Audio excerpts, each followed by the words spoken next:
La parabole de l'intendant infidèle se trouve dans Luc 16, 1, 13. Le texte peut être divisé en deux parties, la parabole et l'application. Luc 16, 1 indique que Jésus parle à ses disciples, mais il est suggéré que son auditoire est mixte, disciples et pharisiens. Luc 16, 14 déclare que les pharisiens entendirent tout cela et se moquèrent de Jésus. Nous voyons également au verset 1 que Jésus dit aussi aux disciples, le aussi, qui suggère que cette parabole est liée aux trois précédentes de Luc 15 et que l'auditoire était une foule mixte de disciples et de pharisiens. Il est important de savoir à qui Jésus s'adresse dans cette parabole. La parabole est destinée aux disciples, mais elle contient aussi une critique pas si subtile des pharisiens, comme on le voit dans Luc 15. En introduisant la parabole de l'intendant infidèle, Luc donne un commentaire sur la motivation des pharisiens dans Luc 16, 14. Et au verset 15, notre Seigneur condamne leur motivation. Et quelle était la motivation des pharisiens? C'était ceux qui aimaient l'argent, qui se justifiaient devant les autres et qui exaltaient ce qui était une abomination devant Dieu. Luc 16, 14. Luc 16, 15. Avec cela comme toile de fond, examinons la parabole. C'est une parabole assez simple, bien que quelque peu orthodoxe. L'histoire est simple, mais le cadre est inhabituel. Dans la plupart des paraboles de Jésus, le protagoniste est soit un représentant de Dieu, du Christ, soit un autre personnage positif. Dans cette parabole, les personnages sont tous méchants. L'intendant et l'homme dont il gère les biens sont tous des personnages peu recommandables. Cela devrait nous alerter sur le fait que Jésus ne nous exhorte pas à imiter le comportement des personnages, mais c'est d'exposer un principe plus large.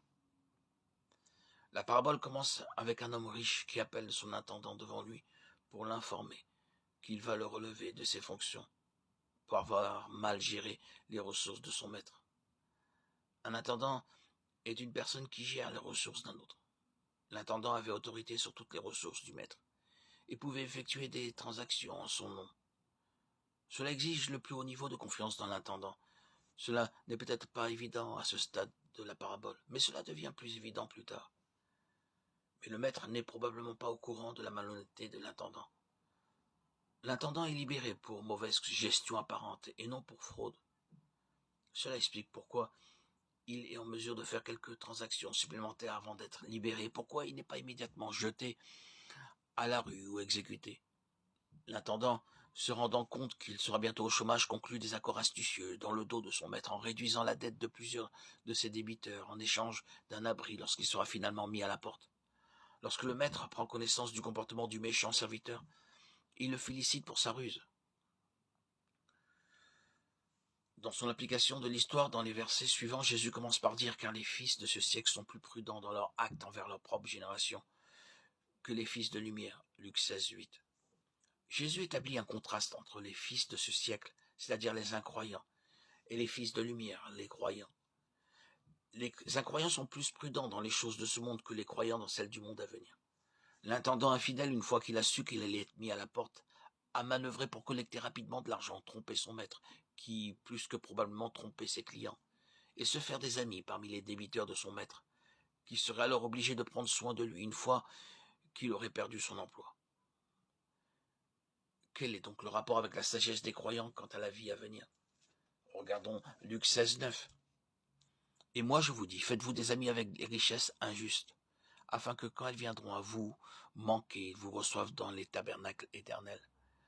Jésus encourage ses disciples à être généreux avec leurs richesses dans cette vie, afin que dans la vie à venir, leurs nouveaux amis les reçoivent dans les tabernacles éternels. Cela ressemble à l'enseignement de Jésus sur la richesse dans le Sermon sur la montagne, où Jésus exhorte ses disciples à amasser des trésors dans le ciel.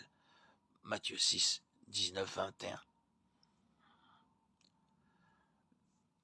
Le terme richesse injuste ou mondaine semble frapper les lecteurs dans le mauvais sens.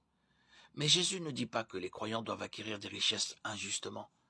Le principe que Jésus essaie donc de transmettre est celui d'un intendant juste plutôt qu'injuste. L'intendant injuste voyait les ressources de son maître comme un moyen de jouir et de progresser personnellement. Inversement, Jésus veut que ses disciples soient des intendants justes et droits. Si nous comprenons le principe selon lequel tout ce que nous possédons est un don de Dieu, alors nous réalisons que Dieu est le propriétaire de tout et que nous sommes ses intendants. En tant que tels, nous devons utiliser les ressources du maître pour faire avancer les objectifs du maître. Dans ce cas précis, nous devons être généreux avec notre richesse et l'utiliser au profit des autres. Et ensuite, soyez généreux avec elle. Le mot injuste fait référence à la richesse, au moyen d'acquérir de la richesse de manière injuste et la manière dont on désire l'utiliser. L'influence corruptrice que la richesse peut avoir et qui conduit souvent des gens, par amour pour l'argent, à commettre des actes injustes. Étant donné la manière dont Jésus emploie le terme, la troisième explication semble la plus probable. La richesse n'est pas intrinsèquement mauvaise, mais l'amour de l'argent peut conduire à toutes sortes de péchés. 1 Timothée 6,10. Jésus poursuit ensuite en développant dans Luc 16, 10, 13 le principe donné au verset 9. Si l'on est fidèle dans les petites richesses, c'est-à-dire les richesses injustes, alors on sera fidèle dans les grandes. De même, si on est malhonnête dans les petites choses, on sera aussi malhonnête dans les grandes. Si nous ne pouvons pas être fidèles avec les richesses terrestres, qui ne sont même pas les nôtres au départ, alors comment pouvons-nous nous voir confier les vraies richesses? Les vraies richesses font référence à la gestion et à la responsabilité dans le royaume de Dieu, ainsi qu'à toutes les récompenses célestes qui l'accompagnent. Le point culminant de l'application de Jésus est le verset Luc 16, 13. Nul serviteur ne peut servir de maître, car ou il haïra l'un et aimera l'autre, ou il s'attachera à l'un et méprisera l'autre. Vous ne pouvez pas servir Dieu et l'argent. Matthieu 6, 24.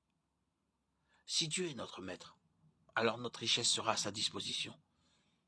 En d'autres termes, l'intendant fidèle et juste, dont le maître est Dieu, utilisera cette richesse pour édifier le royaume de Dieu.